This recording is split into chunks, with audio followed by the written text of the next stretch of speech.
Hey IELTS community, welcome back to the channel guys. I'm back with another video for IELTS reading for academic. Guys, आज की ये वाली video में जो question type हम लोग कवर करने वाले हैं ये बहुत ही कॉमन एंड बहुत ही गारंटीड क्वेश्चन टाइप है जो कि आपके 8 अगस्त वाले एग्जाम में भी आएगा। सो इस वीडियो को आप लास्ट तक ज़रूर देखें और जो भी चीज़ों का ध्यान रखने के लिए मैंने इस वीडियो में बोला है इस क्वेश्चन टाइप के रिगार्डिंग आप ज़रूर फॉलो करें। So without wasting any more time हम लोग क्वेश्चन के ऊपर चलते हैं। जो आज की वीडियो में हम लोग क्वेश्चन टाइप कवर करने जा रहे हैं वो ट्रू फॉल्स नॉट गिवन है। आई नो भी ये बहुत ही कॉमन और इजी क्वेश्चन टाइप है, बट कई बार हम लोग कुछ ऐसे छोटे मिस्टेक्स करते हैं जो हमें बहुत ही भारी पड़ते हैं। तो आज की इस वाली वीडियो में मैं आपको स्टेप बाय स्टेप मेथड बताऊंगा जो कि आपके स्कोर को अपलिफ्ट करने में डेफिनेटली हेल्प करने वाला है। तो अगर हम लोग कुछ चीज़ों को ध्यान में रखें तो फर्स्ट एंड फॉरमोस्ट होता है हमने ध्यान से हमारे क्वेश्चन को कैटेगराइज करना है इन्फॉर्मेशन के बेसिस के ऊपर। ये बहुत ही मस्ट है क्योंकि यहाँ से हमें इजी हो जाता है कि क्या ट्रू होगा, फॉल्स होगा कि नॉट गिवन होगा। उसके बाद हमने अब कीवर्ड ढूंढना है क्वेश्चन में से और उस कीवर्ड की मदद से हमें लोकेशन पे जाना है और हमारे आंसर को मार्क आउट करना है। ये चीज़ ध्यान रखना भी, कभी भी वो सीधा आंसर नहीं देंगे। In rare cases they give, but वो पैराफ्रेज्ड तो होगा ही होगा। सो फर्स्ट क्वेश्चन से चलें तो 40 ईयर्स अगो मतलब 40 साल पहले देर वर फ्यूअर बटरफ्लाइज मतलब कम बटरफ्लाइज थी। 40 साल पहले कम बटरफ्लाइज थी आज के समय के कंपैरिजन में। तो अगर तो कम थी 40 साल पहले तो हमारा ट्रू हो गया, अगर नहीं थी या ज़्यादा थी तो फिर हमारा फॉल्स हो गया, और अगर कुछ भी नहीं बताया भी कम थी ज़्यादा थी तो क्या हो गया, not given. So let's start with the first location. अगर हम लोग 40 ईयर्स देखें तो हमें शुरू में मिल गया है 40 ईयर्स अगो।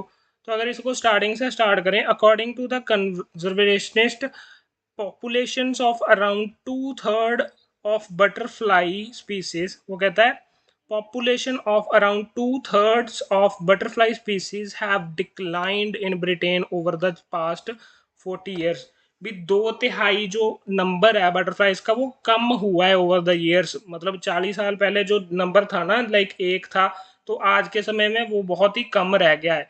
तो मतलब हमारी इंफॉर्मेशन जो है कॉन्ट्राडिक्ट हुई है। देखो ये अंडरस्टैंडिंग के बेसिस के ऊपर है, उसने सीधा तो कुछ नहीं बताया बट उसने पैराफ्रेज्ड वे में हमें बताया भी। जो आज से 40 साल पहले थी वो ज़्यादा थी और आज के समय में वो 2/3 हो गई है, जो कि हमारी डिक्लाइन आया है पॉपुलेशन में। तो इस वजह से हमारे फर्स्ट का आंसर फॉल्स है।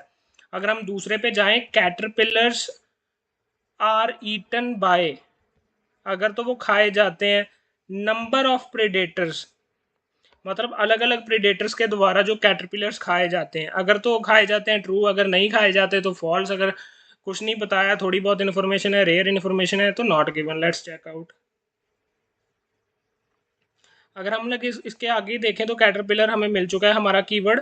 स्टार्टिंग से रीड करते हैं। Butterfly eggs develop into caterpillars, जो बटरफ्लाई के एग होते हैं वो कैटरपिलर में डेवलप होते हैं। And these insects which are second stage in a new butterfly life cycle consume vast quantities of plant material and in turn act as a prey for birds as well as bats and other small mammals। यहाँ तक हमारी बात जो हुई है भी, एक तो ये बर्ड के लिए शिकार बनता है, दूसरा बैट्स के लिए बनता है और स्मॉल मैमल्स के लिए बनता है। आप एक चीज़ नोटिस करो तो हमें कोई भी इंफॉर्मेशन सीधे वे में नहीं दी है, उन्होंने हमें पैराफ्रेज्ड वे में और अलग पर्सपेक्टिव से इंफॉर्मेशन दी है।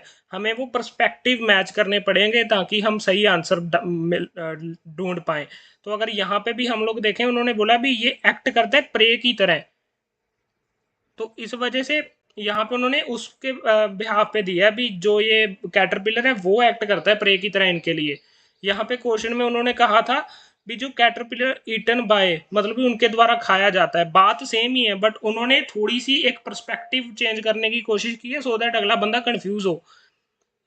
इसका आंसर भी हमारा है ट्रू, क्योंकि बात सेम ही है। यहाँ पे लिखा है डिफरेंट प्रेडेटर्स, तो वहां पे भी बर्ड बोला था, बैट बोला था और एक और बोला था, तो हमें 3 प्रेडेटर बोले ना, तो हमारे पास अलग अलग प्रेडेटर हो गए, इसलिए क्या इन्फॉर्मेशन सारी की सारी मैच हो रही है, इसलिए सेकंड का आंसर क्या हो गया, ट्रू। थर्ड के ऊपर चलें तो phenology is a term used to describe a creature's ability to alter. कहता है फेनोलॉजी एक टर्म है किसके लिए, describe a creature's ability to alter the location, location को ऑल्टर करने की एबिलिटी है किसकी, लाइफ साइकिल इवेंट के। तो अगर तो है फिर ट्रू, अगर नहीं है तो फॉल्स, अगर कुछ नहीं बताया तो नॉट गिवन हो जाएगा। Let's check out. हाँ, अगर हम आगे देखें यहाँ पे,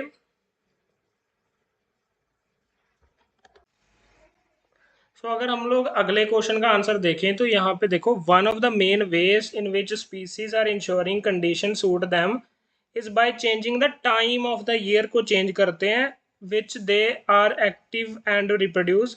scientist refer to this timing of such life cycle event as phenology कहते हैं उसको। तो अगर हम लोग यहाँ पे देखें, यहाँ पे क्या कहा है, phenology is a term use to describe a creature's ability to alter location. Location को ऑल्टर करने की थोड़ा है, उसने बोला बी क्रिएचर की ability timing of the life cycle event को ऑल्टर करने की, तो हमारी कॉन्ट्राडिक्शन हो गई ना। इस वजह थर्ड का आंसर जो है हमारा फॉल्स आ गया है। अगर फोर्थ पे जाएं, सम स्पीसीज ऑफ बटरफ्लाई, कुछ स्पीसीज बटरफ्लाईज की हैव रिड्यूस्ड लाइफ स्पैन, उनका लाइफ स्पैन कम हो गया है। किसकी वजह से? Due to spring temperature increase, spring का जो टेम्परेचर इंक्रीज हुआ उस वजह से उनका लाइफ स्पैन कम हो गया है। अगर तो हुआ है फिर तो ट्रू, अगर नहीं हुआ तो फॉल्स। अगर कुछ नहीं बताया भी बड़ा है कि कम हुआ है, या कुछ अलग बात बोल दी है तो फिर हमारा नॉट गिवन आ गया। अगर हम देखें स्प्रिंग टेम्परेचर यहाँ पे लिखा है, स्टार्टिंग से रीड करते हैं।